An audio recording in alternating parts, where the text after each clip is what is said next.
on my way to an apartment we've just bought, completed on it early December. We paid £70,000 for it. It was on the market for 110 originally, so we got a good discount on it. It was originally sold in 2007 when it was built or converted. It sold for about 130 grand if I remember right, so the prices have never really recovered. It's a good deal that we've done. We're looking to flip this on, I think. We had an agent round there the other day. After spending a couple of grand doing the carpets and the painting, we've had an agent valuation for 120 grand. So I said to the agent, we'll take 100 grand, quick cash completion, get it exchanged, get it done. And we'll take the hit. So a lot of investors and traders I see, they're not prepared to leave any money on the table, man. And to get these things out the door, you need to leave money on the table for people so they can go out there and make a bit of money. I'm just going into the apartment in a minute. So this is what you get for £70,000 in Sedgley, which is a little town between Dudley and Wolverhampton. Overlooking the Asda. No issue with parking. Got its own car parking space anyway. Bathroom. Gonna have a new bath, new sink and that in this.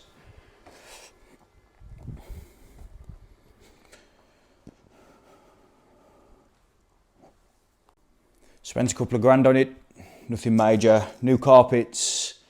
Not even painting, I've heard. So it's been a good deal. We bought it for 70 grand.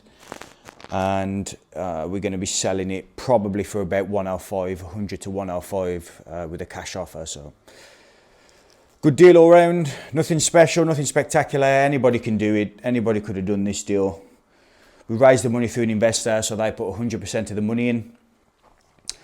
And we're going to sell it. We're going to split the profit with them 50-50. So probably going to end up making ourselves, if we're being honest, probably about, after fees, between 15 and 20 grand. So not bad for buying something, selling it and spending 2 grand in the middle, eh?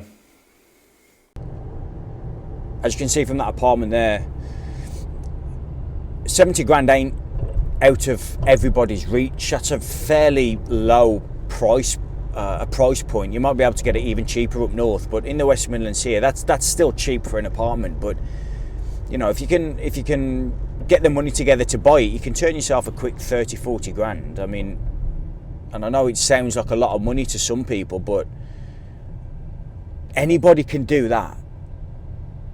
And we haven't done anything exceptional to the place. We've simply changed the carpets because they stunk. There was cat piss all over them and that. Changed the carpets. I don't even think we've painted. We haven't done anything to the place really.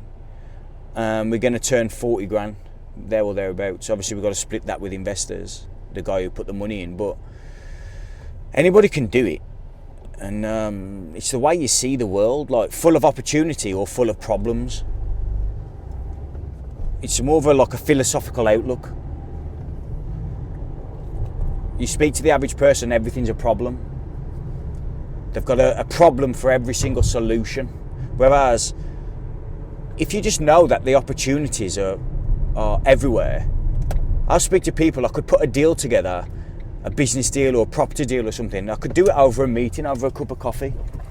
Whereas most people just chuck up so many questions, hurdles, and I don't know whether that's a sign of the times or whether that's always been the case. I don't know whether technology has sort of caused us to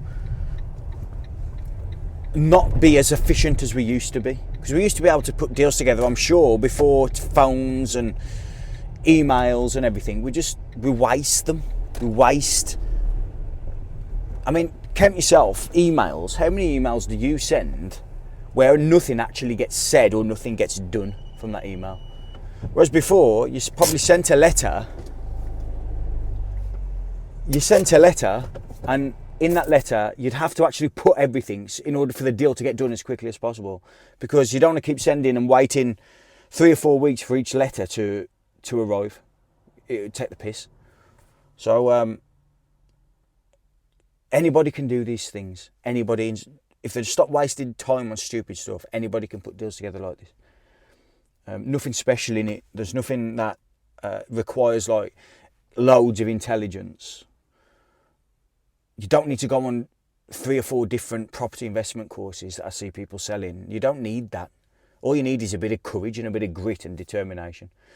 So I'm just pulling up now to another local house that we bought. I know I did say we don't buy many residential, and these are the 2 that are quite fairly close to my house. So I'm just checking in on the 2 that are local. That one's going on the market where we've just been, that apartment. That's going to go onto the market this week.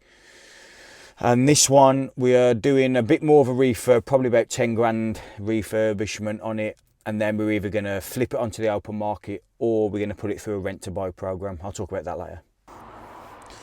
So this is the, I'll show you the front of it. This is the house we've just bought. Again, just fairly cheap. That's why we bought it as a resi. Don't usually do resi.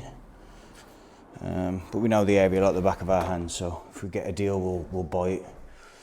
Front room. Got this for 120.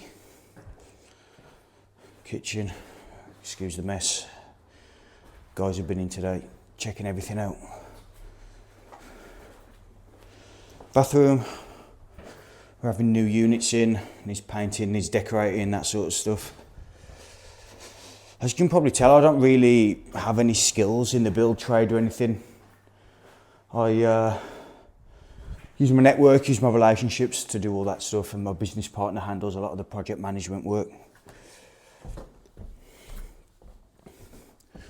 This has been a good deal so far. We've got investor capital locked up in here as well. None of our own money in this deal. Investor's happy, he's looking to work with us more and more. As again, just painting and decorating up here. We left the heating on because been a bit of damp. Hasn't been lived in for 12 months or so.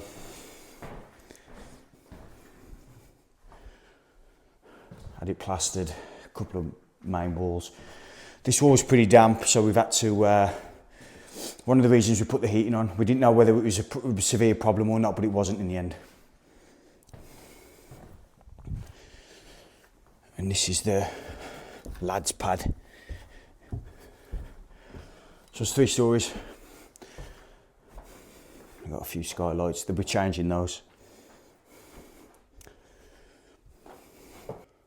So that's what 120 grand gets you in Sedgley again. Excuse the hat, it's freezing. So yeah, we're looking to buy more of these. We raise the money from investors. We put our own capital in there sometimes as well. Depends on how quickly the deal needs to get done. This was, it actually failed to sell in auction twice. And then we bought it direct to the seller afterwards. It used to be, I think, the old post office back in the Victorian era, apparently. So it's got quite a bit of heritage to it, if you see the fireplace there. Good, grand old features.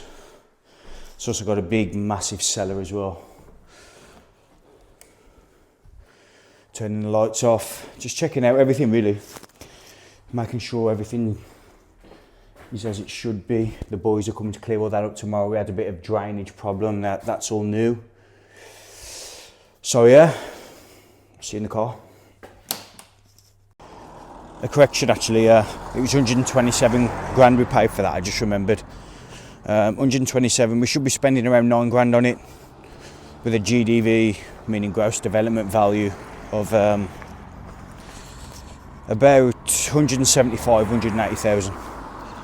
We don't know whether we'll flip it yet or put it through a rent to buy, which I'll talk about a bit more in a minute, but we'll be able to remortgage it, pull out the vast majority of the money, pay the investor back.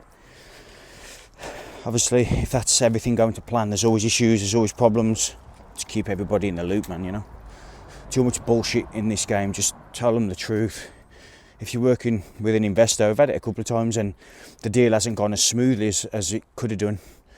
We'll just pay back as much as we possibly can, and then we'll either use our own funds or we'll come up with an agreement with them that will pay them back over a couple of months in stages.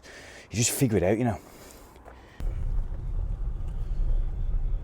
very often it does seem like an overnight success type arrangement, whereby people see, buying these properties, where have you got the money from, and but what they don't see is the 10 years, 10, 15 years before that you've been putting in the groundwork, building the network, nurturing relationships. They don't see that. People think too short term, they don't think long term. They don't think, if a relationship they're trying to build doesn't materialise as they'd like it to in 12 months, they give it up. Which is, sometimes you do need to say no and cut ties and set boundaries. But a lot of the time, even if the relationship isn't going to go down a commercial aspect at the beginning, if you stay friends and whatever, I have found many people who've lent me money now in the past that at the beginning that was never going to happen. Even today at the gym, I was having a bit of banter with a couple of lads, football and all that type of stuff. And they said, we've got idle capital sitting around, and I knew they'd bought a few properties in the past, but not to the degree that, what they were talking was pretty out there. The numbers they were talking about was a lot more than I thought it was going to be. And they said, if you pay us 20% over 12 months, we'll lend you more or less as much as you need. And that doesn't happen. That doesn't happen overnight. That doesn't happen by not putting in the hours, putting in the graft, getting rejected 1,000 times, if not more. Because in this get it now culture, everything needs to happen immediately. Instant gratification, automatic success. I mean, it's absolute bullshit, man. It doesn't work like that. Realities never work like that. It's just that all we ever see on social media and the like is the good stuff. We don't see the real stuff, the stuff that it takes behind the scenes. That overnight success that took 10 years to build, none of us see that. It's only people who've actually gone through that grind that actually recognise the amount of effort, rejection, and all that other good stuff has actually gone into everything. So just have that context when you see things on social media in particular, and also when you're building your own business. Yes, some things catch a wave, and they grow very quickly, but that's not the rule. So put in the effort, put in the hard work, put in the reps, and the reward sort of takes care of itself, So the old saying, enjoy the journey, the destination is the journey. Well, yeah, to a degree, have that vision, have that destination in mind, but the journey itself, that hard work, that's where the real results lie, is in putting in the reps. It's ingrained in everybody, to be honest. If you look at a pilot, for example, and it's their first flight, and they told you it was their first flight as you were a passenger, you'd be more apprehensive than you were if they'd flown 1,000 times. And that's because naturally it's instinctual that the more times you do something, the better you get at it. The guy who put the money into the deal rang me, so I just met him up the apartment. And there you go. He's just offered me another 100 grand on the next deal. So these relationship things work, man. Build them over time. I first did a deal with this guy. I bought the property.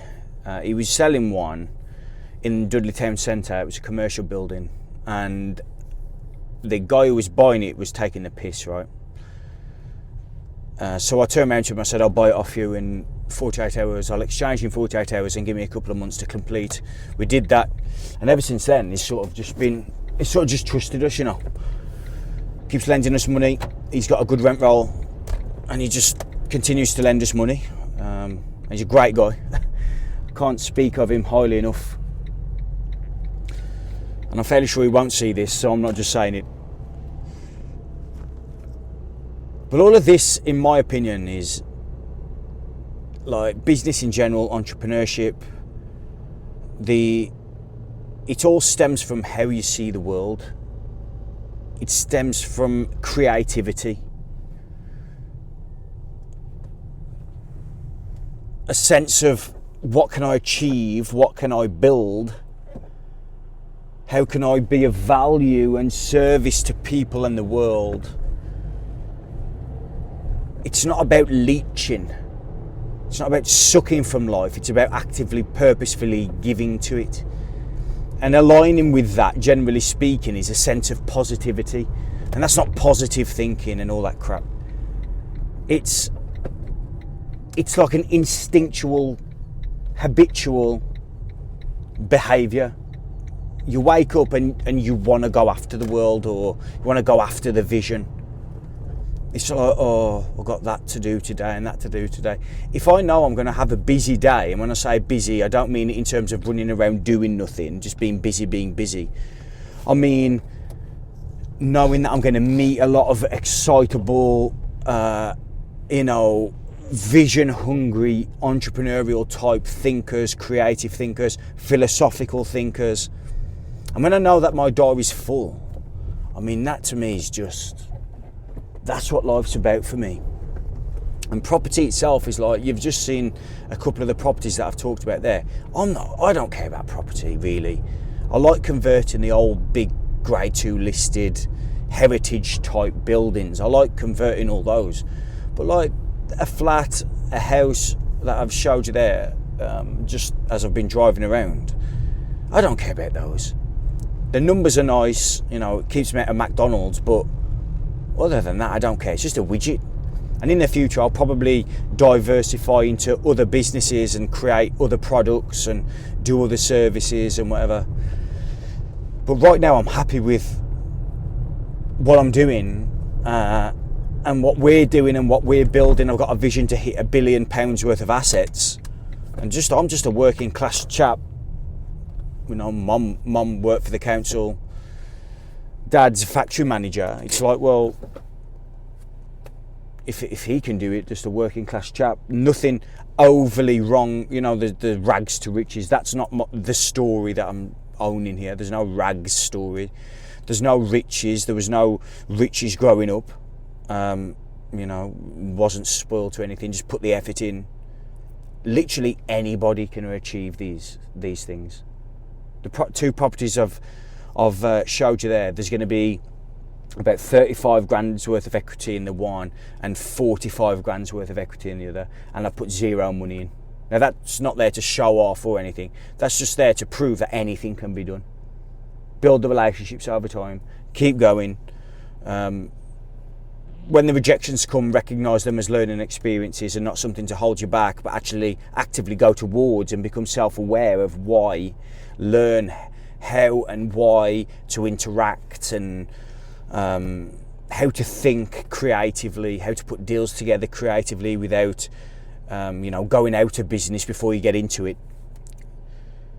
So that's what it's all about for me.